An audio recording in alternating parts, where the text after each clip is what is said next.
समय सन्दर्भ brought to you by Hulas जस्ता पाता। हुलास भए अरू किन खोज्ने?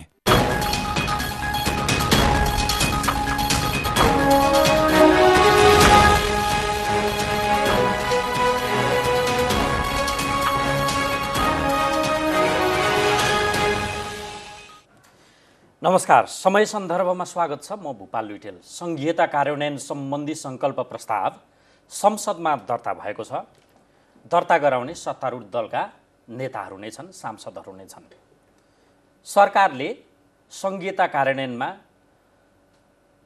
अलिकति अवज्ञा गरेको हो कि अटेरी गरेको हो कि जुन रूपमा संघीयता कार्यान्वयन हुनुपर्थ्यो त्यो रूपमा नभएको आशय त्यो 15 बुँदाको संकल्प प्रस्तावमा देखिन्छ। अमिल्दो र नमिलेको जस्तो पनि लाग्छ बाहिरबाट देख्दा। सरकार आफ्नै छ, आफ्नै सरकारलाई संघीयता कार्यान्वयनका लागि संकल्प प्रस्ताव दर्ता गराएर त्यो आह्वान गर्नुपर्ने, निर्देशन दिनुपर्ने यो जरुरत के हो? प्रतिपक्षले दिएको भए त्यसलाई स्वाभाविक मान्न सकिन्थ्यो कि यो आफैलाई निर्देशन किन? संघीयता कार्यान्वयनमा सरकार नै किन अनिच्छामा? यावत विषय केन्द्रमा राखेर आज हामी सत्तारूढ दलका एकजना नेता, उहाँ नेकपा एकीकृत समाजवादीको नेता हुनुहुन्छ, राष्ट्रिय सभाका सदस्य शेरबहादुर कुँवरसँग कुराकानी गर्दैछु। स्वागत छ यहाँलाई। धन्यवाद। सबैभन्दा पहिला यो संघीयता कार्यान्वयनमा चाहिँ षड्यन्त्र तपाईहरु स्वयंबाट सुरु भएको भनियो भने गलत हुन्छ? हैन, षड्यन्त्र त नभन्नु, अलमल भएको छ। षड्यन्त्र त भन्नु अहिले भनिहाल्ने अवस्था छैन, अलमल भएको छ। भनेको कार्यान्वयन गर्ने कि नगर्ने भनेर दुविधा?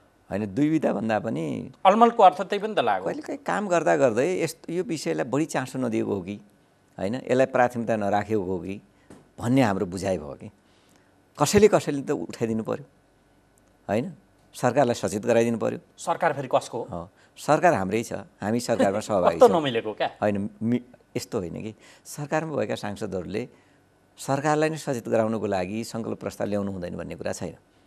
यहाँहरूलाई म याद दिलाउन चाहन्छु 2077 साल 2076 साल पुस 16 गते पनि राष्ट्रिय सभामा एउटा संकल्प प्रस्ताव हामीले पारित गरेका थियौँ। त्यो थियो नेपालबाट गुमेको कालापानी, लिम्पियाधुरा, लिपुलेक सहित समेटेर नक्सा प्रकाशन गर्नु पर्यो भनेर हामीले संकल्प प्रस्ताव प्रसङ्ग जे भयो भने त्यति बेला पनि त हामी सरकारमै थियौँ। त्यहाँ त सम्पूर्णको थियो, त्यति बेला नेकपाको सरकार थियो, त्यहाँ सम्पूर्णको, त्यसमा कसैको विमति छैन। आजको दिनमा के छ भन्दाखेरि हैन, प्रस्तावक त हामी गठबन्धनको सरकार छ। गठबन्धनमा हेऱ्यो भने संघीयता चाहिँदैन भन्ने पक्षधर एउटा राष्ट्रिय जनमोर्चा पनि त्यहाँ देखिन्छ। फेरि गठबन्धनकै सांसदहरू संघीयता कार्यान्वयन गर भनेर संकल्प प्रस्ताव लान्छन्, त्यो पनि कसलाई भन्दा आफैलाई निर्देशन दिइरहेछन्। यो कसरी मिलो? आफैले निर्देशन भन्दा पनि सरकार कसको हो? हैन, सांसदको काम के हो? सरकार कसको हो? नै, सरकार हाम्रो हो। हामी सरकार कहाँबाट जन्मिन्छ? नै, हामी संसदबाट जन्मिन्छ। अनि हैन, सरकार संसदबाट जन्मिन्छ, त्यो जन्माको पनि आफैले, सरकार आफ्नै नेताहरू छन्, आफैले चलाइरहेछ। नमिलेको जस्तो के बाहिरबाट मिल्दैन। त्यो अनुभूति होला, त्यो नमिलेको अनुभूति होला। तर मैले अघि पनि खाना खाइसक्यो अब चुठा भन्नुपर्छ हैन, यस्तो भन्नु पनि पर्छ, कहिलेकाहीँ काम गरेर पनि भन्नुपर्छ, अराउनु पनि पर्छ हैन। सरकार बन्यो अनि सरकारका सांसदहरूले केही पनि बन्नु हुँदैन, केही पनि बोल्नु हुँदैन। अनि विधान बनाउँदाखेरि, ऐन बनाउँदाखेरि पनि केही पनि नबोल्ने, सरकारले जे गर्यो आँखा चिम्लेर हाल्ने हुन्छ। र त्यस्तो सरकारका सांसदहरूले विधेयक भन्दाखेरि, विधेयक संशोधन गर्दाखेरि अनि त्यहाँ संशोधन हाल्छ हाल्दैन? सायद राष्ट्रिय सभामा सबभन्दा बढी हामी सत्तापक्षकै सांसद हुँला सबभन्दा बढी आएको विधेयकमा संशोधन हाल्छौँ। यसको अर्थ सरकार सञ्चालन गर्ने पुगेका मन्त्रीहरू वा सरकार र त्यही सरकार चलाइरहेको दल र ती सांसदहरूबीच समन्वय छैन भन्ने पुष्टि हो? हैन, समन्वय त हुन्छ, तर सदनमा हाम्रो काम के? हाम्रा दुईटा काम हुन्छ। काम नभएर काम गरेको यो होइन, काम नभएर होइन। हाम्रो काम के हुन्छ भन्दाखेरि के अरे सदनमा एउटा हामीले विधेयक निर्माण गर्ने हुन्छ, ऐन बनाउनु पर्ने हुन्छ, कानुन बनाउनु पर्ने हुन्छ। दोस्रो भनेको जनताका सरकारका विषय, जनताले टिप्पणी उठाएका विषयहरूलाई हामीले त्यो सदनमा उठाउनु पर्ने हुन्छ। जस्तै सरकारको विषयबाट सरकार पनि त भाग्न मिल्दैन। भाग्न मिल्दैन, सरकारले नभाग भन्नुपर्छ। आफ्नो सरकार हुने बित्तिकै हामीले चुप्प लाएर बस्ने त? जनताबाट आएका टिप्पणीलाई म त सरकारको सांसद हुँ, म त सत्ता पक्षको सांसद हुँ, मैले केही पनि बोल्नु हुँदैन। माननज्यू, सन्तान जन्मेपछि त्यो सन्तानलाई स्याहार छ अभिभावकले। एकदमै हो। यो सरकार जन्माउने थलो संसद, संसद संसदले सरकार जन्मायो। अवश्य। हुन त फेरि यो अदालत पनि जन्माएको भन्छन् अर्कोतिर, त्यस कारण पनि अलमल हो कि होइन, अदालतले जन्माउने त परिस्थिति आयो होला नि, त्यत्तिकै जन्मेको त छैन। तथापि त्यहाँबाट संसदबाट अनुमोदित पनि छ। अदालतले हचुवाको घरमा त्यत्तिकै जन्माएको होइन। अदालतमा 146 जना सांसदले निवेदन दिए होइन। यो मैले अब यसमा धेरै म अलमल त्यो लिन चाहन्न, बुदाबुदामा जान्छु है। सांसदको के अरे अनुरोधमा अनि यो सरकार म बुदाबुदामा जान्छु। त बुदाबुदामा जानुभन्दा अगाडि एउटा क्लियर कुरा हुन खोजेको, आफ्नै सरकार छ, आफैले चलाएको छ मानौँ, अनि आफैले फेरि निर्देशन खुरुखुरु काम गर्दा भइहाल्थ्यो नि। यो किन भनियो नि सुरुमा, यो संहिता मार्नका लागि षड्यन्त्र सुरु गरे जस्तो। राम, संहिता लागू भएको भनिएको थियो 72 पछाडि नै। यत्रो समय संहितै लागू भएर हिँड्छ, मानिसलाई थाङ्नामा सुकाएको थियो, सुताएको हो भने जस्तो भयो के यो। होइन, संहिता लागू भएको छ, संहिता लागू नभएर त कसरी अगाडि बढ्थ्यो होला। यता तपाईँको शीर्षकै के छ? संहिता कार्यान्वयन सम्बन्धी सङ्कल्प प्रस्ताव। सुन्नुहोस् न, कार्यान्वयनमा ढिलाइ भयो होला, सबै कुराहरू कार्यान्वयन भएन, यसको अर्थ संहिता लागू भएको छैन भनेको त छैन नि त। यसले हाम्रो यो सङ्कल्प प्रस्तावले संहिता लागू भएको छैन, संहिता सुरु भएको छैन भनेर आन्दोलन गरेको होइन नि त। आफ्नै सरकारका प्रति किन धार्या? किन नगर्ने? संसदमा हामी सांसदको काम भनेको ध्यान आकर्षण प्रस्तावन ल्याउँछौँ, कहिलेकाहीँ विशेष प्रस्तावन ल्याउँछौँ, काङ्ग्रेसलाई पेल्नको लागि होइन। त्यस्तो नबुझ्नु हामी यो अर्थ। सत्तासीन सांसदहरूले संविधान के अरे संसदमा केही ल्याउनै हुँदैन, बोल्नै हुँदैन, भन्नै हुँदैन, जनताका सरकारका विषय उठाउनै हुँदैन भन्ने मान्यता हो र। एमाले संसद चल्न दिएको छैन, त्यसकारण ध्यान मोड्नका लागि यो आयो होइन। त्यो ध्यान पनि मोडेका होइनौँ, रियालिटीमा हामी जानको लागि, वास्तविकतामा जानको लागि हो। अहिले स्थानीय तहमा 753वटा स्थानीय तह छन्, महानगर छ, उपमहानगर छ, नगर छन्, गाउँपालिका छन्, झन् 300 के अरे पालिकामा कार्यकारी विहीन छन्, निमित्तको भरमा चलाएका छन्, प्राविधिकको भरमा चलाएका छन्, जेटीले चलाएका छन्, अयबले चलाएका छन्। त्यस्तो बेला त्यसो भए संघीयता धर्ममा परो अथवा धर्ममा पर्न लागो भनेर झकझकाएको भनौँ, चेतावनी दिएको भनौँ, धम्क्याएको भनौँ, या सतर्क गराएको हो? होइन, धम्क्याएको पनि होइन, होइन चेतावनी दिएको पनि होइन, सतर्क सजग चाहिँ गराएको। सजग किन गरायो? धरामा पर्न लाग्यो? होइन, धरापमा पनि पर्न लाग्यो। किन भन्दा नि रविन्द्र मिश्रजी यही बेला त्यो कुरा उठाइराख्नु भएको छ, उहाँको पार्टीले राप्रपा त्यही गरिरहेछ। तपाईँको गठबन्धनमै भएको चित्रबहादुर केसीको पार्टी त यो संहिता गलपासो हो नै भनेर हिँडिरहेछ। एमालेकै कतिपय सांसदले संहिता काम छैन भनेको पनि सुनिन्छ। त्यही बेला सत्तारूढ दल पनि संहिता कार्यान्वयन गराउन सङ्कल्प प्रस्ताव भनेर जान्छ भनेपछि यो मन नपराउनेहरू नचाही यहाँ पुगेकाहरूले सरकार चलाए। अब यसलाई यसको औचित्य समाप्त हुन लाग्यो, अब यो बेलैमा हामीले त गर्न खोजेका थियौँ नि भनेर भविष्यमा इतिहासको समीक्षा हुने अवस्था यदि संहिताको आयो भने हामीले जोडबोल गरेका थियौँ भन्ने दस्तावेज राख्नका लागि पनि यो भयो कि आशय यसरी पनि आउने भयो के? होइन, त्यो होइन, जता पनि बटारिने भयो आशय। मैले यहाँलाई अघि नै भनिसकेँ, मैले यहाँलाई अघि नै के भनिसकेँ भन्दाखेरि हामी संसदको कामहरू हामी सत्तामा छौँ कि हामी प्रतिपक्षमा छौँ कि भन्नुभन्दा पनि जनताका सरकारका विषय उठिरहेका छन् कि छैन। तपाईँसँग यति प्रतिप्रश्न म एमालेको सांसदले यो दर्ता गराए प्रश्न नि गर्ने थिइनँ। प्रश्न तब गरिरहेको छु, धेरै आफैलाई किन निर्देशन दिएको भनेर मात्रै हो। दिनुपर्छ कहिलेकाहीँ आफ्नो सरकार, अनि सरकारलाई निर्देशन हामी नदिने त संसदको काम के हो? प्रतिपक्षको मात्र हो र? सत्तापक्षका सांसदहरू के सरकारले जे गर्यो अनि उङेर बसिरहने हो त? सरकारले ढिलासुस्ती गर्यो होइन, सरकारले कामै गरेन, काम गर्नबाट पछाडि रोकियो। त्यस्तो अवस्थामा सत्तापक्षका सांसदहरूले हाम्रो सत्ता छ अनि जे गरे पनि भयो, सरकार अलमलमा परेको बेला पनि हामीले चुप लागेर बस्ने, सरकार असामञ्जस्यतामा बसेको बेला भने हामीले चुप लागेर बस्ने भन्ने कुरा हुन्छ र? सरकारलाई सजग गराउने त सांसदको दायित्व हो नि। आज मात्र होइन, अविच्छिन्न रूपमा संहिता कार्यान्वयन गर्ने ठाउँमा, यहाँ सुन्नु, गर्नुपर्ने ठाउँमा तपाईँ हुनुहुन्छ सरकारमा। सत्ता हामीले जन्मायौँ, संसदबाट जन्मायौँ। त्यो सत्ता जन्माइसकेपछि हामीले संहिताको कार्यान्वयन गर्नुको लागि मुख्य जिम्मेवार त सरकार हो नि त। त्यो सरकारलाई काम गर्नु पर्यो है। अलमल भयो, टिका टिप्पणी उठ्न थाल्यो, सडकबाट आन्दोलन हुन थाल्यो, यस्तै बेला अनेक खालका तत्त्वहरू सलबलाउन थाले। त्यो बेला हामीले सजग रहन सकेनौँ, हामीले संहिताको मर्मअनुसार, संहिताको भावनाअनुसार काम गर्न सकेनौँ। संहिताका कार्यान्वयनका विषयहरूलाई हामीले बिर्सन थाल्यौँ, कार्यान्वयनका विषयहरूलाई हामीले प्राथमिकता दियौँ भने त्यो त राम्रो हुँदैन। त त्यस कारणले सरकारलाई त सजग त गराउनु पर्यो, सचेत त गराउनु पर्यो। बुदामा छिरौँ ल। क्लियर भएको थिएन भने नि आम दर्शक श्रोतालाई यो क्लियर पनि भयो। बुदामा जाउँ। सबैभन्दा पहिलो बुदा, अन्तर्त समन्वयकारी संस्थाहरू क्रियाशील गराऊ, यो के भनेको? हामीले यो अन्तर्त सरकार अहिले के छ भन्दाखेरि संहिताका 3टा तह छन्। एउटा सङ्घ, एउटा प्रदेश, एउटा स्थानीय तह छ। यिनीहरूको बिचमा समन्वय हुन सकिरहेको छैन। तपाईँलाई एउटा उदाहरण दिउँ, नीति निर्माणको तहमा, ऐन कानुन निर्माणको तहमा यी 3टै तहको बिचमा समन्वय हुनुपर्ने हुन्छ। हुन त यी 3टै तहका आफ्ना अधिकार क्षेत्र छन्। नेपालको संविधानले अधिकार सूचीको बाँडफाँड गर्दाखेरि सङ्घको आफ्नो अधिकार छ, प्रदेशको आफ्नो अधिकार छ, स्थानीय तहको आफ्नो अधिकार छ। आफ्नो अधिकार क्षेत्रमा रहेर काम गर्ने हो। त्यो सँगसँगै सङ्घ र प्रदेशको पनि साझा अधिकार सूची छ, सङ्घ प्रदेश र स्थानीय तहको पनि साझा अधिकार सूची छ, प्रदेश र स्थानीय तहको पनि साझा अधिकार सूची छ। यो बिचमा तारतम्य मिलिरहेको छैन, अन्तर्सम्बन्ध राम्रोसँग भइरहेको छैन। हामीले भनेको एकले अर्काको अधिकार क्षेत्रमाथि गएर काम गरेको हो कि हस्तक्षेप गरेको हो कि, यस्ता खालका आभास पनि भइरहेका छन्। अनि अन्तर्समन्वयकारी संस्थाहरू क्रियाशील गराऊ, अन्तर्समन्वय गर्ने संस्थाहरू के छन्? अनि अन्तर्समन्वय 3 तहको समन्वय गर्ने संस्था के छ र? 3 तहको समन्वय गर्ने संस्था भनेका त 3 तहका आजको दिनमा संरचना छ र 3टै तहको समन्वय गरिदिने संस्था होइन। सरकारले गर्ने हो नि त्यो त। त्यो सरकारमा आजको दिनको प्रश्न गर्दिन म। 74 पछाडि लगातार तपाईँहरू सरकारमा हुनुहुन्छ।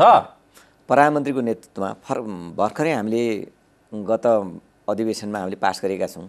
सङ्घ प्रदेश र स्थानीय तहसँग अन्तर्सम्बन्धित विधेयक हामीले पास गरेका छौँ। त्यो पास पनि भइसकेको छ होइन। र त्यसको नेतृत्व प्रधानमन्त्रीले गर्नुहुन्छ। त्यो समन्वयकारी एउटा संस्थाको निर्माण पनि हुन्छ होइन। चिफ मिनिस्टरहरू छन्, त्यहाँ केही मन्त्रीहरू पनि छन्। र कहाँनिर त्रुटि भयो, स्थानीय तहका अधिकारहरू के हुन्, ती अधिकारलाई हामीले अलिकता हस्तक्षेप गऱ्यौँ कि? जस्तै उदाहरणको लागि म के भन्न चाहन्छु भन्दाखेरि बजेट तर्जुमा गर्दाखेरि होइन, बजेट तर्जुमा गर्दाखेरि ठुल्ठुला प्रोजेक्टहरू, मेगा प्रोजेक्टहरू सङ्घले गर्ने, मझौला खालका प्रदेशले गर्ने, अनि सानातिना जनताका दैनन्दिन सरकारका विषयहरू, सानातिना कुला, पैनी, धारा आदि इत्यादि साना गोरेटा बाटाहरू स्थानीय तहले गर्ने हामीले भनेका छौँ होइन। तर सङ्घको बजेटमा हेर्नुहोस् त, रातो किताबमा हेर्नुहोस् त 50,000का योजनाहरू पनि केन्द्रबाट गएका छन्। यो किनकि यो समन्वय नभएर हो होइन। समन्वय नभएर हो कि धेरै जाने पल्टेर? होइन, समन्वय नभएर नै हो कि होइन, कि त्यसको अस्तित्व नस्वीकारेर? होइन, हामी लामो समयसम्म संहिताको अस्तित्व नस्वीकारेर पनि भन्ने अर्थ लाग्यो नि त। हामी लामो समयमा केन्द्रीकृत राज्य प्रणालीबाट सञ्चालित हुँदै आयौँ, त्यसको अभ्यास गर्दै आयौँ। असंहिता नयाँ आयो, नयाँ आइसकेपछि त्यो संहितालाई हामीले ध्यान दिन सकेनौँ। हामी पुरानै ढर्राले चल्न खोज्यौँ होइन। सङ्घ हो नि हामी, तललाई किन मान्ने, प्रदेशलाई किन मान्ने? त्यो मानसिकता सरकार चलाउनेहरूमा छ। त्यो मानसिकता सङ्घको पनि छ, केन्द्रको छ। त्यो सरकार चलाउनेहरूको एकदमै होइन। सङ्घको भन्नु त केन्द्रै हो नि त, त्यो सँगै हो नि त होइन। माथि केन्द्र सरकार भनेको त सङ्घ सरकार नै हो नि त। त्यसैले यो कुरा ध्यान दिनु पर्यो। हामी कहाँनिर पछाडि अब त्यो संस्था छैन भने नि बनिन्छ या क्रियाशील हुन्छ? अब एकदमै गराउनुपर्छ, त्यो सरकारले प्रतिबद्धता गराउनुपर्छ, प्रतिबद्ध हुनुपर्छ सरकार। अब म गर्छु है भन्नुपर्छ सरकारले। अनि हामी यो संहितामा फुल हाउसले पास गर्ने हो क्या र मिनी संसद भनिने जति पनि समितिहरू छन् तिनले दिएको निर्देशनको डड्डा खात गोदाम बनिँदो रहेछ, कार्यान्वयन छैन। सस्तो पब्लिक कन्जम्सनको लागि अनि यो त समितिले दिएको होइन नि त। होइन, यो त हाउसबाट पास होला सङ्कल्प प्रस्ताव, ठिक छ, तर कार्यान्वयन त हुन्न नै। हुनु पर्यो नि, पहिला सङ्कल्प प्रस्ताव नजाँदैमा हामीले कार्यान्वयन हुन्न भनेर होइन। यो कार्यान्वयन गर्न सङ्कल्प प्रस्ताव अनिवार्य थियो र? होइन, होइन, अनिवार्य छैन। सदनले चाहेपछि पास पनि गर्न सक्छ। संविधानमा हामीले लेखिसक्यौँ संहिताका कार्यान्वयन सम्बन्धीका अधिकार क्षेत्रहरू अनुसूचीमै क्लियर गरेको छ। के हो एकल अधिकार, के हो अवशिष्ट अधिकार, के हो साझा अधिकार, सबै क्लियर छ। त्यो अनुसारका ऐन कानुन बन्नेका छन् भने बन्ने क्रममा छन् या कतिपय बनाइएका छन्। कार्यान्वयन गर्न संविधानले नि छेकेका छैन। अब त्यो कार्यान्वयन गर्न अटेरी गरे बापत अब सांसदहरू, सत्तारूढ दलकै सांसदहरू आफ्नै सरकारलाई हार गुहार अनुनय विनिमय गरे जस्तो संहिता कार्यान्वयन गर न भनेर दायित्वबोध गराउँछ। बुझ्ने कसरी? होइन, संविधानमा भएका कुराहरूलाई कार्यान्वयन भएन। संविधानमा उल्लेख भएका धाराहरूलाई हामीले पालन गर्न सकेन कुनै पनि विषयमा, संहिताको विषयमा मात्र होइन कि चाहे बजेटका विषय हुन्, चाहे जनताका अरू सरकारका विषयहरू हुन्, त्यति बेला संसदको काम त सचेत गराउने हो नि। संविधानको धारामा यी विषयवस्तुहरू छन् है, यिनीहरूलाई लागू गर, कार्यान्वयन गर भनेका छौँ। हरेक नेपाललाई नागरिकता दिने भनेको छ नि। नागरिकता दिनुको लागि त, सहज बनाउनुको लागि त ऐन बनाउनु पर्ने होला नि, कानुन बनाउनु पर्दैन। संविधानमा लेखिएको छ नागरिकता विधेयक किन चाहियो? नागरिकता विधेयक किन चाहियो? संविधानको पालना त कसले गराउँछ? कानुनले गराउँछ, ऐनले गराउने हो। त्यो ऐन बनेन भने के हुन्छ? संविधानमा भएका कुराहरू पनि लागू हुँदैन। त्यसैले कैयौँ कुराहरू, संविधानमा भएका कुराहरू लागू गराउनका लागि ऐन नियमहरू तर्जमा गर्नुपर्ने हुन्छ। त्यो ऐन संसदले बनाउँछ। संसदले दिएको अधिकार प्रयोग गरेर सरकारले नियमावली, विनियमहरू, दिग्दर्शनहरू, कार्यविधिहरू अनेक बनाउँछ। अनि तब न हामी कार्यान्वयन गर्दछौँ। त्यसैले म भन्दैछु यो सङ्कल्प प्रस्ताव पनि हामीले किन गरेका हौँ भन्दाखेरि, जस्तै हामीले अघिल्लोचोटि पनि भन्यौँ नि, नेपालको नक्सामा अथवा नेपालको सिमानामा रहेका भूमिलाई आफ्नो नक्सामा राखेर हाम्रो छिमेकी भारत सरकारले नक्सा प्रकाशित गर्यो। कहिले? अहिले फेरि गरेको छ रे, तपाईहरुलाई थाहा छ? 2076 कार्तिकको महिना गर्यो। त्यो गरिसकेपछि सदन सडक तातियो। त्यो तातिसकेपछि अनि हामीले सरकार पक्षकै हामी सांसदहरू र प्रतिपक्षका सबै सांसदहरू मिलेर अहिले पनि हामी सामूहिक ढङ्गले गर्ने प्रयास गरिरहेका छौँ। किन नेकपा एमाले अहिले सदन अवरुद्ध गरिरहेको छ, तर सल्लाह त उसँग पनि भएको छ नि। सदन अवरुद्ध भएको कारणले उसले सही नगरेको होला, नभए उसको पनि सही हुन्थ्यो, सामूहिकता नै हुन्थ्यो।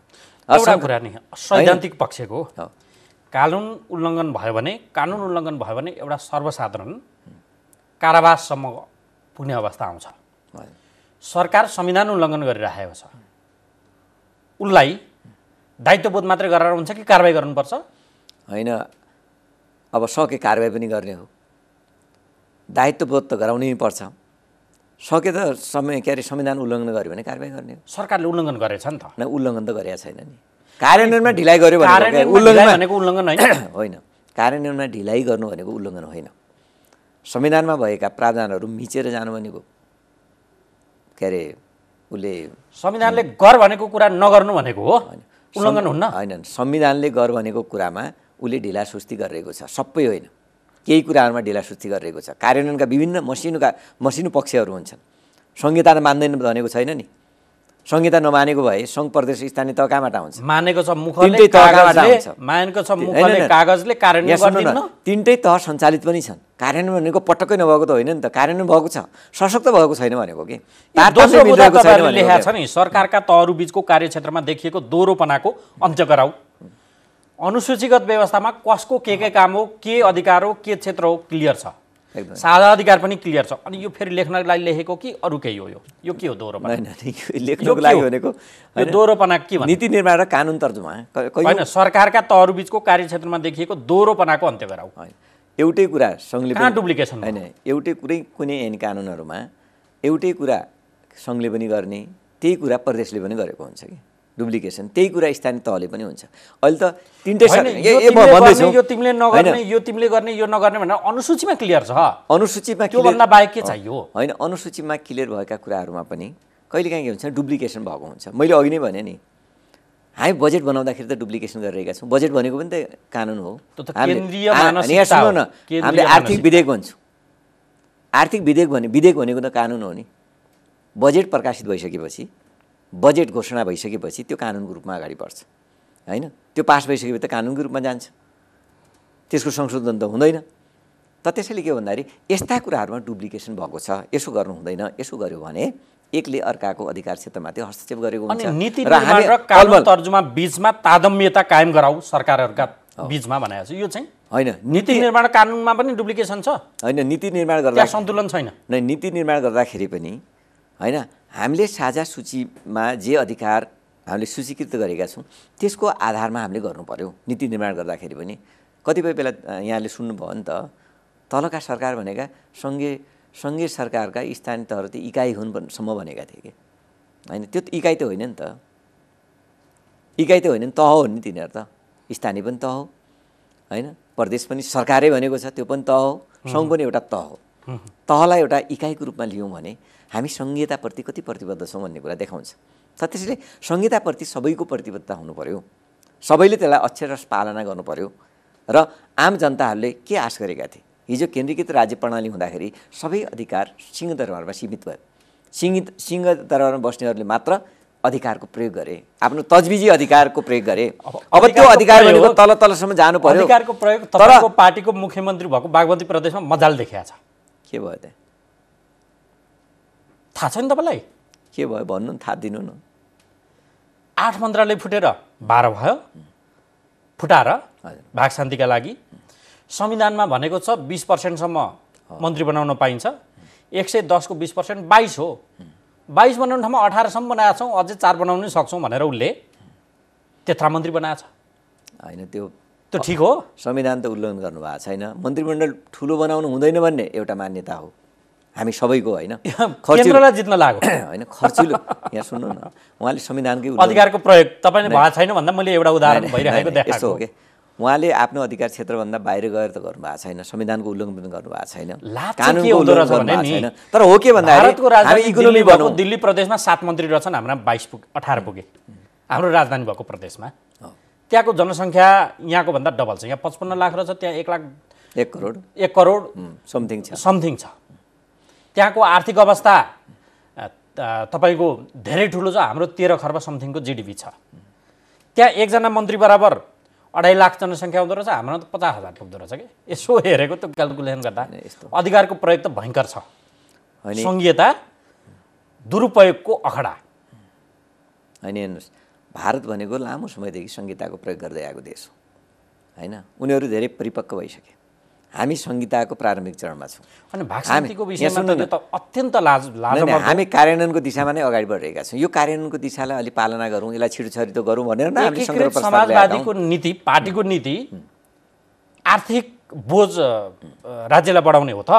होइन नि त के गरेको होइन। त्यो अब ठुलो मन्त्रीमण्डल बनाउने कि सानो बनाउने भन्ने कुरा हो। यसको अर्थ भनेको त उहाँले आफ्नो अधिकार क्षेत्रभन्दा माथि गएर संविधानकोलाई कुल्चेर त गर्नुभएको त छैन। पार्टीको नीति निर्देशन र पार्टीलाई जनतामाझ अलोकप्रिय बनाउने नीति हो र? होइन, 20% मन्त्री बनाउने अधिकार छ। 20% मन्त्री बनाउने अधिकार त छ। 22 जना पुग्छ। 22 जना राख्दा चाहिँ तर 23 जना त गर्नुभएको भए अलि बोल्नुपर्ने हुन्थ्यो। 23 जना बनाएको बोल्नुपर्ने। 22 सम्म बनाऊ, तिमीलाई छुट छ, निर्देशन यही हो। होइन, संविधान दिएको छुट हो, हामीले दिएको निर्देशन होइन, पार्टीले दिएको निर्देशन होइन। पार्टीले त कम गर भन्ला, सानो बनाऊ भन्ला, धेरै कोलुसन छ। 3 नम्बरमा राखेको बुदा छ नि माथि केन्द्रबाट, यो चाहिँ यस्तो कामलाई पनि सीमा घटाउने भन्नेबाट प्रेरित हो। एकदमै होइन। हामीले यो आर्थिक बोझ पनि नबढाउँ, हाम्रो भनाइ, होइन? जस्तै प्रदेश मन्त्रीको संरचनाको बारेमा पनि हामीले अर्को बुँदा पनि राखेका छौँ, होइन? हाम्रो देशको अवस्था के छ, आर्थिक अवस्था के छ, हामी त्यो थेग्न सक्ने अवस्थामा छौँ कि छैनौँ? हिजो सङ्घीय सरकार हुँदाखेरि 20-21 जनाले, अझ कति बेला त 52 जना पनि भए भने अहिले 550 जनाको तलको संसद छ, होइन? अनि 335 जनाको माथिको संसद छ, सङ्घीय संसद छ। जम्मा टोटल मिलाएर झन्डै हाम्रो 800 जति पुग्छ, के अरे 800 समथिङ पुग्छ। यसलाई थेग्न सक्ने हैसियत हामीसँग छ कि छैन? हाम्रो रेभेन्यूको स्थिति के छ, आम्दानीको स्थिति के छ, होइन? लकडाउन छ, ठुलो हाम्रो के अरे राजस्वको ठुलो हिस्सा भनेको रेमिटेन्सले ओगट्थ्यो। आज त्यो पनि भनिरहेको छैन। त्यसैले हामीमा लागू गर्न चाहिँ यो सबै कुरालाई किन बुझ पचाइरहेको? होइन, बुझ पचाउनु भन्दा पनि बाध्यता होला। बुझ पचाउनु के बाध्यता भन्दा होइन, यसो एउटा संवैधानिक र कानुनको दायराभित्र नाग्ने गरी चाहिँ गरेको छैन। आफ्नो अधिकारको प्रयोग गर्दाखेरि कुनै कानुन संविधानको उल्लङ्घन त हाम्रो के अरे राजेन्द्र पाण्डे मुख्यमन्त्रीज्यूले गर्नुभएको छैन। तर हो के भन्दाखेरि यो कुरामा 12 पुर्याउनु पर्ने बाध्यता, 18 मन्त्री पुर्याउनु पर्ने बाध्यता 8बाटै काम थियो त छ त? होइन, अहिले धेरै पार्टी मिलेर सरकार बनेको छ, धेरैका आकाङ्क्षा भयो होला। लोभी पापीहरूलाई मिलाउनु पर्यो? लोभी पापीको कुरा होइन, आकाङ्क्षा होला, दलीय भागभण्डाको लागि पनि गराउनुको लागि होला, होइन? दलीय भागभण्डा पुर्याउनुको लागि पनि त्यो गर्नुभएको होला। यद्यपि हामी के भन्छौँ भन्दाखेरि, मेरो व्यक्तिगत रूपले भन्नुहुन्छ भने, हामी राज्यलाई खर्चिलो बनाउनु हुँदैन, राज्यलाई खर्चको बोझ दिनु हुँदैन भन्ने मान्यतामा हामी अडिग छौँ। 4 नम्बर चाहिँ 29 बुँदे संहिता कार्यान्वयन सहजीकरण कार्ययोजनाको पुनः कार्यान्वयन गर। यो 29 बुँदाको सपोर्टिङ डकुमेन्ट त्यहाँ देखिन्न। फेरि यो के भनेको? 29 बुँदे के कार्यान्वयन गर्ने? होइन, अन्तर्प्रदेश परिषद बैठकको अन्तर्प्रदेशको बैठकले 29 बुँदामा विभिन्न कुराहरू समेटेको थियो। कसरी कार्यान्वयन गर्ने 1, 2, 3 गरेर होइन, चाहे नीति निर्माणका तर्जुमाका कुराहरू हुन्, चाहे कानुन निर्माणका कुराहरू हुन्, चाहे कर्मचारीको विषयमा होस्, प्रदेशहरूको बैठकबाट, मुख्यमन्त्रीहरूको बैठकबाट, सबै मन्त्रीहरूको बैठक, मुख्यमन्त्रीहरू समेतलाई बोलाएर प्रधानमन्त्रीको अध्यक्षतामा ती कुराहरू भएका थिए। अब ती कुराहरू लागू भएका छैनन्, पूर्ण रूपमा लागू भएका छैनन्, लागू गर्नु पर्यो, यो ढिलाइ भइसक्यो, यो आलोचना हुन थाल्यो भनेर नै हामीले यो भन्दा राखेर अधिकार र कार्यबोधका आधारमा मात्र संस्थागत संरचनाहरू निर्माण गराऊ, यो भनेको यही बागमती लक्षित नै हो क्या होइन? तपाईँको पार्टीको मुख्यमन्त्रीले चलाइराख्नु भएको छ त्यहाँ। हजुर, अधिकार र कार्यबोधका आधारमा मात्र संस्थागत संरचना निर्माण गराऊ। कता 85 लाख 90 लाखमा अमेरिका जाने गरेको के प्रकरण पनि आइरहेको थियो क्या यही बेला, कता त्यो स्थानीय तहको होइन, मैले पनि सुनेको थिएँ यो दुरुपयोग हो। त्यसैले त यो नियन्त्रण भएन होइन। आफ्नो अधिकार मन्त्री जाँदा पिर्के सलामी, आफ्नो पिर्के सलामी ती त वाहियात कुरा हुने होइन, सुठाएका ती विगतदेखि हाम्रो देशमा मात्र होइन सबै देशमा गर्दै आएका हुन्। सलामी गर्ने कुरा, सुरक्षाले दिने कुराहरू ती सामान्य कुरा हुन्। हामी कहाँ के छ भन्दाखेरि महँगी बढ्यो, पेट्रोलियम पदार्थको भाउ बढ्यो, त्यहाँ क्वेसन उठ्दैन। अघि दिल्लीको कुरा गर्नुभयो, दिल्लीमा 10 पैसा प्याजको भाउ बढ्दाखेरि सडक आन्दोलन भएका थिए, सडक जाम भएका थिए। 15 पैसा दाम बढ्दाखेरि सडक आन्दोलन भएका छन् त्यहाँ। तर हामी कहाँ त्यस्तो भएका छन्? हामी कहाँ त सहने बानी छ, धेरै सहने बानी छ नि। ती कुरामा जनताको ध्यान जाँदैन। लकडाउनको बेला यहाँ म भन्दैछु यहाँलाई अलिकता गहकिलो कुराहरू म भन्दैछु। लकडाउनको बेला हामीले आफ्ना तरकारी चाहिँ सडकमा फाल्यौँ, आफ्नो उत्पादनको दुधलाई सडकमा पोख्न लगायौँ, आफ्नो स्वदेशमा उत्पादन भएका गोलबिँडा हामी सडकमा पोख्न लगायौँ, बारीमा चाहिँ डोजर लगाउन लगायौँ। तर झस्केलाई भन्छु त्यति बेला जनतालाई लकडाउन छ, तर बाहिरबाट आएको तरकारीलाई हामी खान बाध्य भयौँ। यो विषयमा हामीले सदनमा बोल्यौँ। त्यति बेला पनि हाम्रै सरकार थियो। यो कुरा राम्रो भएन। कम्तीमा पनि सरकारले 15-20वटा गाडी धादिङमा पठाइदिएको भए, 15-20वटा गाडी के अरे बनेपातिर पठाइदिएको भए, काभ्रे पाल्चोक सिन्धुपाल्चोकतिर पठाइदिएको भए किसानले उत्पादन गरेको चिज त हामी काठमाडौँवासीहरूले खान पाउँथ्यौँ नि त।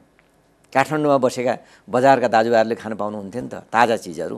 तर किन बाहिरबाट हामीले यो यस्ता सरकारका विषयहरूमा उड्दैन कुराहरू मानन्ज्यू, यो चाहिँ अब पिर्के सलाम कसले लियो होइन? त्यो त सामान्य कुरा हो नि। एउटा मन्त्रीलाई सुरक्षाले सलाम दिनु भन्ने कुरा भयो। यो लकडाउनको मामिला तपाईँले सम्झाएको कुरा चाहिँ त्यो नेमकिपाको प्रेम सुवालले उठाउनु भएको भए आजको दिनमा मानिन्छ। त्यति बेला हामीले या राजेन्द्र लिङ्गदेन राप्रपाले उठाएको भए यो कुरो जायज थियो होला। तर यसको अर्थ सत्तामा भएकाले केही पनि बोल्नु पाइँदैन। यो पठाइदिएको भए सत्तामा भएका सांसदले केही भन्नै पाइँदैन। पठाइदिएको भन्नुको अर्थ तपाईँको सरकार, तपाईँहरूले चलाएको सरकार पार्टीले ऐसाको थिएन भन्ने पुष्टि हुन्छ। त्यति बेला म सम्झिन्छु त्यो अनुहार कृषि मन्त्रीको घनश्याम भुषाल हो क्या र आपूर्ति मन्त्री लेखराज भट्ट हो क्या र यी अनुहारहरू थिए। ती कसको लिगेसी जोडिन्थ्यो भन्दा तत्कालीन नेकपाको। एकदमै किन नपठाएको त भन्ने प्रश्न फेरि सँगसँगै उठ्छ क्या। त्यसकारण यो प्रश्न अनैतिक हुन्छ कि भन्ने मात्रै प्रश्न होइन, हुँदैन त्यो। सत्तासीन सांसदले यहाँ सुन्नु न, सत्तासीन सांसदले सरकारले भएका सांसद भनेको त त्यो सदनमा गइसक्यो स्वतन्त्र हुन्छ नि, स्वतन्त्र अभिव्यक्ति उसले राख्नु पाउँछ। कयौँ कुराहरू जब पार्टीको व्हिप त सधैँभरि लाग्दैन, सधैँ लाग्दैन, कयौँ ठाउँमा व्हिप लाग्छ। तर जनताका सरकारका विषय बोल्ने कुरामा लाग्दैन। जनताका दैनन्दिन कुराहरू माथि हनन भइरहेको छ, जनताले पाउनुपर्ने सुविधामाथि हनन भइरहेको छ। त्यहाँ राज्यको आँखा पुगेको छैन, सरकारले त्यहाँ आँखा पुर्याएको छैन। त्यति बेला त्यहाँ यस्तो हुँदैछ है भनेर हामीले सजग गराउने, हामीले उसलाई चनाखो बनाइदिने त हाम्रो कर्तव्य हो नि सांसदहरूको। ठिक छ। अब अर्को बुदा के छ भन्दा सशर्त अनुदानका नाममा ससाना योजना तथा कार्यक्रमहरू बाँडफाँड बन्द गराऊ। 10,000 कार्यक्रममा पनि त्यो सशर्त अनुदानको कार्यक्रम गयो। त्यही त सशर्त अनुदानमा पनि अब खास गरी सशर्त अनुदान भनेको अब ठुला जस्तै गाउँमा पनि गाउँपालिकाले 50,000 का 1 लाख का योजना त गर्ला, तर 20 लाख 30 लाखका कुराहरूमा उसले गर्दाखेरि उसँग बजेटको अभाव पर्छ। पालिकासँग, गाउँपालिकासँग, नगरपालिकासँग त्यस्ता समस्याहरू होलान्। त कम्तीमा पनि त्यस्ता कुराहरूमा पनि अलि ध्यान दिनु पर्यो। सानसाना कुरामा पनि सशर्तसहित अनुदान जानु भएन होइन। 10,000 छ, 10,000मा पनि सशर्त 20,000 छ 20,000मा पनि सशर्त यस्ता कुरामा अलिकता व्यवस्थित गर्नु पर्यो। सहभागितामूलक योजना तर्जुमा र पद्धतिलाई कार्यान्वयन गराऊ। योजना निर्माण हठात कसैको अडान पहिला मात्रै केन्द्रित। पहिला पिडिपी भन्ने थियो क्या हैन, त्यो भनेको पार्टिसिपेटरी डिस्ट्रिक्ट डेभलपमेन्ट प्रोग्राम भन्ने थियो क्या। जनसहभागितामूलक काम, विकासको कार्यक्रम। नीति निर्माण पनि सहभागिता जनाऊ, योजना तर्जुमा गर्दाखेरि पनि सहभागिता जनाऊ, जनताको अनुमोदन गरेर जनताको अनुमति लिएर हरेक कुराहरू गर, जनतालाई बुझाएर गर। हरेक ठाउँमा जनताको सहभागिता हुनु पर्यो। जनताको सहभागिता हरेक ठाउँमा भयो भने के हुन्छ, उसलाई अपनत्व हुन्छ, अपनत्व फिलिङ हुन्छ, अनुभूति हुन्छ। त्यो कार्यान्वयन छैन, अहिले छैन। अहिले किन छैन भन्दाखेरि गाउँपालिकालाई 4 वर्षसम्म यो भएन। गाउँपालिकालाई, स्थानीय के अरे नगरपालिकालाई एक खालको गाइडलाइन छैन नि, योजना तर्जुमा कसरी गर्ने, जनताको सहभागिता गराउने कि नगराउने हैन। तलबाट जस्तै पहिला हुन्थ्यो नि, वडा तहमा छलफल हुन्थ्यो, अनि पालिका तहमा गाउँ विकास समितिमा छलफल हुन्थ्यो, त्यसपछि जिल्ला विकास समितिमा छलफल हुन्थ्यो। त्यो जिल्ला विकास समितिमा पनि एउटा रातो किताब निस्कन्थ्यो, जिल्ला विकास समितिको योजना तर्जुमाको किताब निस्कन्थ्यो। त्यसलाई लाइन एजेन्सी भन्छन् नि, विभिन्न कार्यालय मार्फत आफ्नो मन्त्रालयमा आउँथ्यो, बजेट सिलिङ बन्थ्यो। त्यो बजेट सिलिङको आधारमा अनि राजस्वको बाँडफाँड हुन्थ्यो र एउटा बजेटको रूपमा जान्थ्यो। तर आज अब अहिले के छ, के दियो माथि 1/3 प्रदेशलाई दिएको छ सङ्घबाट। अहिले त सङ्घमा नै केन्द्रित छ नि, अझ पनि सिंहदरबारमा नै केन्द्रित छ नि बजेट त। 1/3 प्रदेशलाई दिएको छ, 1/3 स्थानीय तहलाई दिएको छ। तर त्यो गएको बजेट पनि दुरुपयोग पद्धतिगत ढङ्गले बाँडिएको छ कि छैन, त्यहाँ जनतालाई जानकारी छ कि छैन हैन, जनताले त्यहाँमा सहभागिता हुन पाएको छ कि छैन, त्यो बजेट विनियोजन गर्दाखेरि जनताले टिप्पणी गर्न पाएका छन् कि छैन, जनताले यो भयो यो नभयो भन्ने कुराहरूमा आफ्ना आवाजहरू उठाउन पाएका छन् कि छैन। यी कुराहरूलाई पनि ध्यान दिऊ है। पद्धति बसालौँ, विधि र पद्धति बसाल्यौँ भने छाडातन्त्र हुन्छ। छाडातन्त्र भयो भने अराजकता हुन्छ। अराजकताले देश बचाउन सक्दैन, हाम्रो यो पद्धतिलाई बचाउन सक्दैन, हाम्रो संहितालाई बचाउन सक्दैन भनेर नै हामीले सचेत गराउन खोजेका। प्रदेश र स्थानीय तहले प्राप्त गर्ने वित्तीय हस्तान्तरणको परिमाण राष्ट्रिय प्राकृतिक स्रोत तथा वित्त आयोगको सिफारिस बमोजिम हुने संविधानको व्यवस्था कार्यान्वयन गराऊ। वित्त आयोगका गतिविधिहरू पनि अगाडि बढेका छैनन् हैन। वित्त आयोग जे उद्देश्यले बनेको हैन, वित्त आयोग जे उद्देश्यले हाम्रो बनेको छ नि, जे उद्देश्यले हामीले निर्माण गरेका छौँ, संविधानमा जे उद्देश्यले त्यसको के अरे प्रावधान राखिएको छ, व्यवस्था गरिएको छ, त्यो अनुसार चल्नुपर्ने हो नि। त्यसैले अगाडि नै भनिसक्यौँ हामीले। विभिन्न संस्थाहरू, तहगत संस्थाहरू छन् नि, ती चलायमान भएनन्। त्यो चलायमान किन भएनन्, त्यसमा हामीले चासो किन दिएनौँ? पहिलाकै जस्तै सबै कुराहरू सिंहदरबारमा बस्नेहरूले मात्र गर्ने हो भने बाँकी यी संस्थाहरू स्थापना गर्नुको अर्थ के हो, यिनीहरूको व्यवस्था गर्नुको अर्थ के त भनेर नै यी कुराहरूलाई हामीले ध्यान दिएका छौँ। जुन ठाउँमा जुन संस्थालाई जे जिम्मेवारी दिएको छ त्यो संस्थाले त्यो जिम्मेवारीको पालना गर्नु पर्यो। प्रदेश र स्थानीय तहमा देखिएको कर्मचारी न्यूनता पुरा गर। मैले भनिहालेँ नि, अघि पनि तपाईँलाई भने हाम्रा 753 पालिकाहरू छन् स्थानीय तहमा। अस्ति हामीले यसो डाटा हेरेको झन्नै अब एकुरेट नहोला, 50-60 तल पनि होला, माथि पनि होला, 300वटा पालिकामा निमित्तको भरमा पालिका चलेको छ। दैनिक कार्य सम्पादन गर्ने काम भनेको त कर्मचारी हो, स्थायी सरकार हो, स्थायी संयन्त्र हो र नेतृत्वले त नीति निर्माण र निर्णय गरिदिन्छ। त्यसको कार्यान्वयन गर्ने तह भनेको त कर्मचारी संयन्त्र नै हो। कर्मचारी संयन्त्रको स्थानीय पालिकाको प्रमुख निमित्तको भरमा चलेको छ। आज 4 वर्ष भयो, 5औं वर्षमा हामी सुरुवात गर्दैछौँ। अब भनेपछि ती निमित्त को हुन्? प्रशासक होइन, हिजोको खड्दार सुब्बा, उहाँहरूले पनि गरेको भए पनि उहाँहरूलाई पनि अनुभव हुन्थ्यो। ती को हुन् थाहा पाउनुभयो? अयव इन्जेक्सन दिने मान्छे, सिटामल दिने मान्छे, उपचार गर्ने मान्छे, प्राथमिक उपचार गर्ने मान्छे। ती निमित्त को छन्? अर्को थाहा पाउनुभयो? लेखापालहरू, जो हिसाब किताब गर्ने मान्छेहरू, डेबिट क्रेडिट छुट्याउनेहरू। ती निमित्त को छन्? कृषि जेटी, भेटनरी जेटी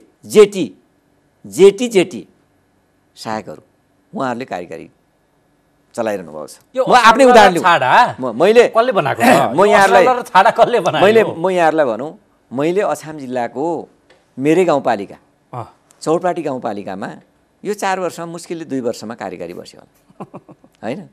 बाँकी अयबले चलाइरहनु भएको छ। कतिचोटि सचिवज्यूलाई भन्यौँ, मन्त्रीज्यूलाई भन्यौँ, त्यहाँको के अरे प्रशासन फाँटको प्रशासन महाशाखाको सहसचिवज्यूलाई भन्यौँ हामीले, अहिलेसम्म व्यवस्थापन हुन सकेन। हामीले सुझाव पनि दियौँ। लालबाबु पण्डित मन्त्री हुँदाखेरि पनि हामीले धेरै सुझाव दिएका थियौँ। कम्तीमा पनि तपाईँ यो कर्मचारीलाई गाली गर्नुभन्दा गाली गरेर त देश चल्दैन, त्यो बौद्धिक समुदायलाई चिडाएर त देश चल्दैन। सबै विचारका कर्मचारी साथीहरूलाई बसालौँ, उहाँहरूलाई एउटा जिम्मा दिउँ। तल स्थानीय तहसम्म जाने वातावरण कर्मचारीलाई कसरी बनाउने? सरकारले खटाएपछि त जानु पऱ्यो नि। त्यो कुरामा हामी ध्यान दिउँ भने त्यहाँ ध्यान गएन। र अहिले धेरै ठाउँमा रिक्त छन् पदहरू, कर्मचारी गएका छैन। पहिलाका गाउँ विकास समिति अहिले वाडा भएका छन्। ती वाडाहरूमा सचिव छैनन्। सचिव भनेको त पञ्जीकृत अधिकारी पनि हो नि, के अरे पञ्जीका अधिकारी पनि हो नि त।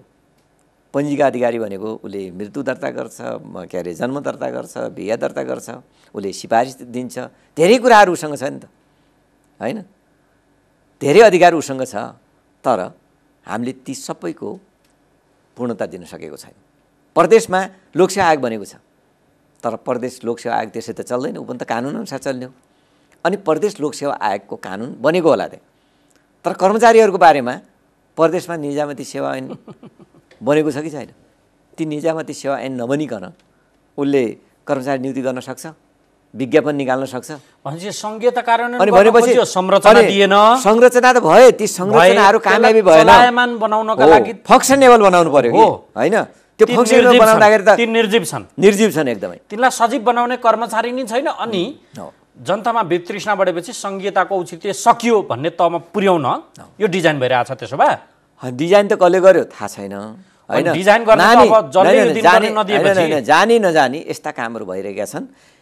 ध्यान अर्कोतिर गयो, ध्यान सरकार बनाउनुतिर गयो होइन, ध्यान पार्टीको बिचमा लडाइँ गर्नतिर गयो, ध्यान पार्टीका नेताहरू आफ्नै पार्टीभित्र पनि एकदम लडाइँ गर्नतिर अब यी चिज बनाउनु एकले अर्कालाई निम्ट्याउन गर्नतिर गए, एकले अर्कालाई मिनिमाइज गर्नतिर गए। तर हामी संघीयतामा छौँ, संघीयताको प्रारम्भिक चरणमा छौँ। यो त भारतको जस्तो 50औं वर्षदेखि लागू भएको संहिता छैन नि। यहाँ अमेरिका जस्तो लामो समयदेखि लागू भएको संहिता त होइन यो। हामीले त 2072मा संविधान बनिसकेपछि संस्थागत रूपमा संहितालाई अगाडि बढाएका हौँ। त संहितालाई अगाडि बढाउने क्रममा हाम्रो मुख्य ध्यान यसतिर जानु पर्थ्यो। प्रहरी लगायत प्रदेशमा समायोजन र हस्तान्तरण गति बाँकी संरचनाहरूको व्यवस्थापन गराऊ। यो गीत गाएको त आन्तरिक र कानुन मन्त्रीहरू जो छन् प्रदेशका उनीहरूले नियुक्त भएदेखि भने हो। यो ऐन बनेको पनि कति भइसक्यो? त्यही गत वर्ष यो भनेको त्यति पास गरेका होइन। अर्को स्थानीय तहका पदाधिकारीहरूको सेवा सुविधा सवारी साधन सहितमा एकरूपता कायम गराऊ। यो निर्देशन हो कि आदेश हो कि के हो? होइन, त्यो त व्यवस्था। संघीयता डाइभर्सिटी खोज्छ, संघीयताले विविधता खोज्छ। स्थानीय तहको कसैको औकात एकरूपता कायम गर्ने, एउटाले काठमाडौँको स्थानीय तहको एउटा हैसियतवाला आर्थिक पक्ष त्यसले उसको सेवा सुविधा निर्धारण गर्ला, ताप्लेजुङको लाङचुङकोले काठमाडौँको जति गर्छ र? अनि एकरूपता कायम गर भनेर यो के भने? होइन, यो निर्देशन पनि होइन, आदेश पनि होइन। यो मिलो होइन, निर्देशन पनि होइन, आदेश पनि होइन। हामीले त समन्वय गर भनेको।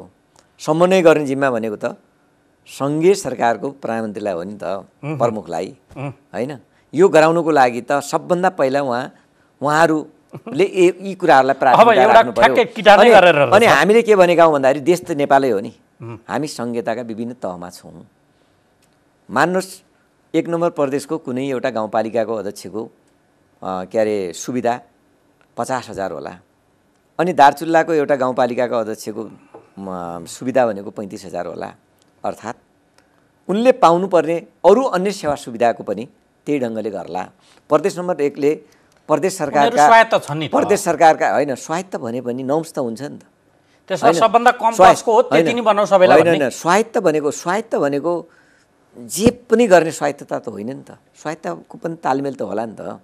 त्यसै काठमाडौँको महानगरपालिकामा थुप्रो आम्दानी छ। काठमाडौँको मेयरले चाहिँ अनि 2 लाख 4 लाख लिए पनि हुने, अनि त्यस्तै बन्नेको मेरै जिल्लाको एउटा साँगाबगर नगरपालिकाले अनि थोरै हुन्छ र त्यस्तो त्यसो हुँदैन। त्यसका पनि त क्राइटेरिया होलान्, एउटा मापदण्ड बनाऊ। होइन, मापदण्ड हुन्छ, विभिन्न तहको पनि समन्वय गर्ने मापदण्ड अब यो हुन्छ। अघि चर्चा गरियो बुदामै उल्लेख छ, प्रदेशमा हुने मन्त्रालय र मन्त्रीको सङ्ख्यालाई चुस्त बनाउन संविधान संशोधनको गृह कार्य गराऊ, बागमतीले झस्काएछ। एकदमै झस्काएको होइन, कुनै पनि घटनाले वस्तुले चेतनाको विकास गर्छ अरे कि झस्काएर लेखिएका लागि ठिक छ, बचाउ फेरि गर्नु परेको छ, कस्तो विडम्बना के। बचाउ भनेको त अहिले संविधानको, म एउटा विधायिका पनि हुँ, विधायिकाले त ऐन कानुन पनि त हेरेको हुनु पर्यो, विधायिकाले त संविधान पनि त हेरेको हुनु पर्यो, संविधानको उल्लङ्घन भएको छ कि छैन त्यहाँनिर पनि हेर्नु पर्यो, व्यावहारिक रूपमा त्यो औचित्य छ कि छैन ती कुराहरू पनि हेर्नु पर्यो। औचित्यमाथि प्रश्न नहोयो त। हामीले गर्न खोजेका के भन्दाखेरि व्यावहारिक रूपमा यत्रो ठुलो मन्त्रीमण्डल बनाउन आवश्यक छैन, एउटा प्रदेशलाई सञ्चालन गर्दाखेरि 18 वर्ष 20 जना किन आवश्यक छ, थियो थिएन। त्यसैले हामीले भन्नु खोजेका कुरा के हो भन्दाखेरि एउटा प्रदेशमा न्यूनतम मन्त्री कति राख्ने, योभन्दा बढी नबढाऊ है, त्यो पर्सेन्टेजको हिसाबले गर्नुभन्दा पनि पर्सेन्टेजको हिसाबले त मेरो प्रदेशमा 53 जना के अरे प्रदेश सभा सदस्य छन्, कुनैमा 110 पनि छन् होइन, त 110 भएको ठाउँमा त एरिया त मेरो प्रदेश ठुलो होला नि भूगोलको हिसाबले होइन, काम गर्नुपर्ने त ठुलो स्थान त त्यहीँ होला। काठमाडौँमा एउटा 1-2वटा वडाले पनि एउटा सांसद पाउँछ होइन, तर मेरो जिल्लामा त पहिलाको 40वटा गाउँ विकास समितिले एउटा सांसद पाउँछ। आफ्नो निर्वाचन क्षेत्र मात्र डुल्नलाई उसलाई झन्डै 15-20 दिन लाग्छ प्रत्येक पालिकामा जाँदाखेरि, तर काठमाडौँमा चाह्यो भने त 10वटा निर्वाचन क्षेत्र एक दिनमा पनि डुल्न सकिन्छ। त्यसले हामीले यी त्रुटि गऱ्यौँ कि यस्ता कुराहरू, जस्तै इन्डियामा थियो नि त पहिला निर्वाचन क्षेत्र निर्धारण गर्दाखेरि होइन, जहाँ एकदम ठुलो जनघनत्व छ 25 लाख इस्ट 1, जस्तै मुम्बईमा 25 लाख इस्ट 1 सांसद छ, तर कुनै रिमोट एरियामा बाहिरी एरियामा 25,000 इस्ट 1 पनि बनाएका थिए। त्यो कुरामा हामीले जानु पर्थ्यो कि सबैलाई यहाँ सोलडोलो भयो कि सबैलाई एकै ठाउँमा मिसाउने काम भयो कि जनसङ्ख्या र भूगोल सबै कुराहरूलाई ध्यान दिनुपर्छ। असंशोधन हुन्छ कि हुँदैन त्यो त संकल्प प्रस्ताव पारित हुनु भनेको त फेरि होला होइन, त्यो दिशातिर जानुपर्छ। ओके, अब अर्को यो खर्चिलो भयो, बोजिलो भयो, यो तपाईको यो गाली हामीले खान थाल्यौँ भने हो के। बुदाले के भन्छ भन्दाखेरि अहिलेसम्म जति कानुन बनाइयो यहाँ माथिबाट रेडिमेड दियो, त्यो प्रदेश र स्थानीय तहको त्यसमा सहभागितै छैन भन्ने पुष्टि हुन्छ 13 नम्बर बुदाले। कानुन तर्जुमा तीव्रता दिन र यसको मस्यौदा निर्माणमा प्रदेश र स्थानीय तहको सहभागिता सुनिश्चित गर भनेको छ। अब यो मस्यौदा गर्दाखेरि सबै त माथिबाटै कानुन मन्त्रालयले मस्यौदा गरिदिन्छ, त्यो अनुसारको रेडिमेड दिन्छ नि त। मैले अघि पनि भने नि अहिले त्यहाँ के कानुन चाहिएको छ थाहा छैन कि होइन, स्थानीय तह आफै स्वस्फूर्त छैन, हामी प्रारम्भिक चरणमा छौँ।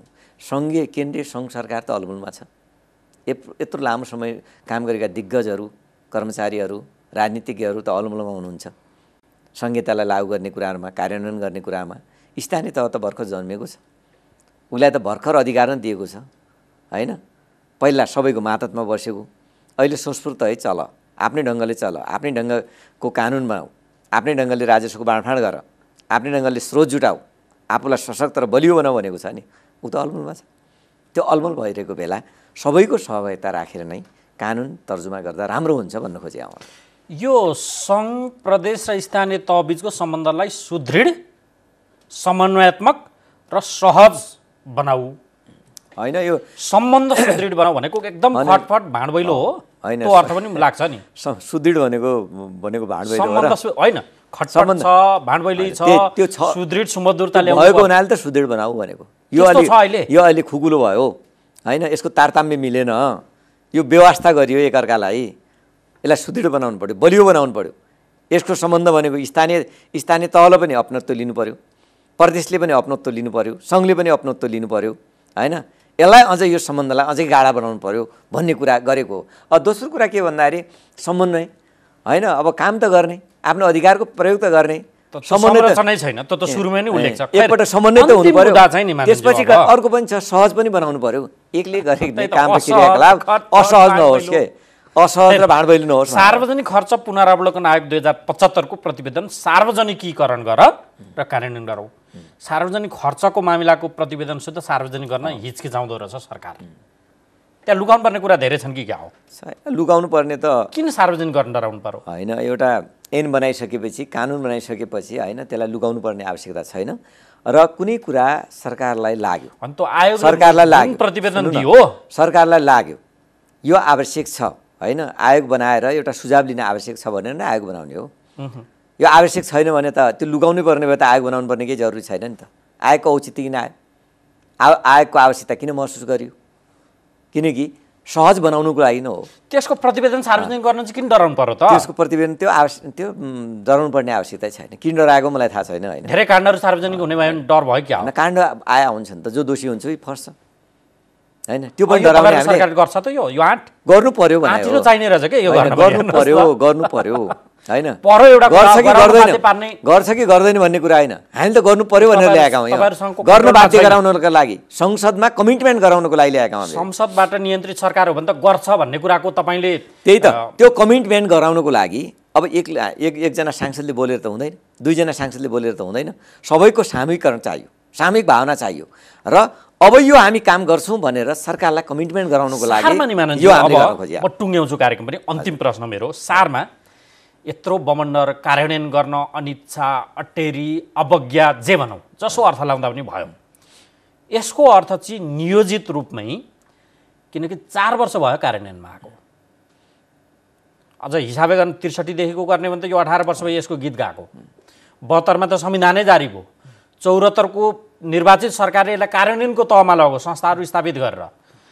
अनिच्छा, अटेरी, ध्यान मोडाउने आदि इत्यादि सधैँ पनि तिग्डम सरकार बनाउने वा गिराउने, फेरि अर्को बनाउने वा गिराउने, भाग शान्ति नै वरिपरि शाब्दिक हिसाबले अत्यन्तै तल्लो स्तरको जति कुरा भने पनि त्यो हदको अनैतिकतामा राजनीति फसेको देखिन्छ। अब अन्तिम तपाईँ यो बताइदिनुहोस्, यो सबै बबन्डर गरेर लाग्नुभन्दा यसको औचित्य नै सिद्धिने भयो, त्यसकारण हामीले यो गऱ्यौँ भन्ने बनाउन यो नियोजित रूपमा प्रेरित छ यी घटनाक्रम? अन्तिम प्रश्न मेरो तपाईँ। होइन, सबभन्दा पहिला म यहाँलाई के भन्न चाहन्छु भन्दाखेरि हरेक देशमा क्रान्ति हुन्छ, आन्दोलन छट्याइदिनुहोस् है मुभमेन्ट हुन्छ होइन। किन भन्दाखेरि व्यवस्था परिवर्तनको लागि, सिस्टम परिवर्तनको लागि आन्दोलनहरू भएका हुन्छन्। कहीँ राजा फालेका छन्, कहीँ सिस्टम फालेका छन्, विभिन्न खालका आन्दोलनहरू भए। मैले एउटा अध्ययन गर्दाखेरि यो परीक्षण सकियो 4 वर्ष भन्ने निचोड दिन खोजेको होइन, भारतमा आन्दोलन चल्दाखेरि पण्डित जवाहरलाल नेहरूको अध्यक्षतामा योजना आयोग बनेको थियो आन्दोलनकै क्रममा। किन आन्दोलन भइसकेपछि आन्दोलन सफल भएपछि त सत्तामा जाने हो, सत्ता सञ्चालनको विधि त पहिल्यै तय गर्नु पर्यो नि, त्यसका गाइडलाइनहरू त आन्दोलन हुँदाखेरि नै तय हुनु पर्थ्यो। तर त्यो हामी कहाँ भएन। चाहे 2063 को कुरा गर्नुहोस्, चाहे 2064 को कुरा गर्नुहोस्, चाहे 2074 को कुरा गर्नुहोस्, यसमा हामी चुक्यौँ। धेरै कुराहरूमा हामी अलमलमा पऱ्यौँ। 2063 पछि एउटा लोकतान्त्रिक गणतन्त्र प्राप्ति भयो, त्यो प्राप्ति भइसकेपछि त अब सहज हुनुपर्ने हो नि होइन, जनतालाई पनि महसुस हुनुपर्ने हो नि। हामी दलदलमा फस्यौँ, नेता बिचको लडाइँ, पार्टीको बिचमा लडाइँ एकदम तीव्र रूपमा आयो। अबको यो एकदम भेस्टेड इन्ट्रेस्ट के नियोजित। तर अहिले हामीले भन्नु खोजेको के भन्दाखेरि यो नियोजित तरिकाले यसलाई भत्काइँदैछ, यसलाई खत्म गर्न खोजिँदैछ भने त्यो आशंकातिर पनि नजाउँ हामी। तर हामी के भन्दाखेरि सकियो भन्नाउनको लागि यो ट्रायल फेज सक्न खोजेको हो कि भन्ने लाग्छ। अन्योलतामा पर्यो, अलिकता ढुलमुलमा पर्यो सरकार होइन, त त्यसैले सरकारलाई क्लियरिटी दिनको लागि सरकार त क्लियर हुनु पर्यो नि। संहिताको जगमा उभिएर, संहिताको नाराको जगमा उभिएर आएको सरकार हो नि त यो। हिजो हामीले जनताको बिचमा संहिताको नारा दियौँ, सडकमा संहिताको नारा दियौँ, संहिताको नारा दिएकै ट्र्याकमा ल्याउनुहुन्छ। पार्टीको नेतृत्वमा सरकार भएको हो र त्यसैले सरकारलाई हामीले काम ठिक ढङ्गले गर, छिटो गर, ढिलाइ भयो, यसमा अलमल भयो, यसप्रति टिका टिप्पणी बढी हुन थाल्यो, के हेरेर बसेको भनेर सरकारलाई त निर्देशन दिनु पर्यो नि संसदले। त्यो काम गरेको, त्यो काम हामीले गरेको। औपचारिकता पुरा पनि होला? औपचारिकता पुरा होइन, हरेक कुराहरू हामीले प्रस्ताव ल्याउँदैमा औपचारिकता कुरा हुन्छ र त्यसलाई कार्यान्वयन महत्त्वपूर्ण समय बलियो बनाउनुको लागि। संवादका लागि धन्यवाद। धन्यवाद यहाँलाई। आदरणीय दर्शकहरू, कार्यक्रमको निर्धारित समय सकियो। सत्तारूढ दल स्वयंले सङ्घीयता कार्यान्वयन गराऊ भनेर सङ्कल्प प्रस्ताव नमिलेको जस्तो गरी किन गएको हो कि भन्ने लाग्यो। यसबाट केन्द्रित गरेर हामीले उहाँहरूले प्रस्तुत गर्नुभएका 15 बुँदालाई केन्द्रमा राखेर आज हामीले संवाद गऱ्यौँ। अर्को अङ्कमा फेरि तपाईँ हाम्रो भेट हुने नै छ। हामीलाई आजलाई बिदा दिनुहोस्। नमस्कार।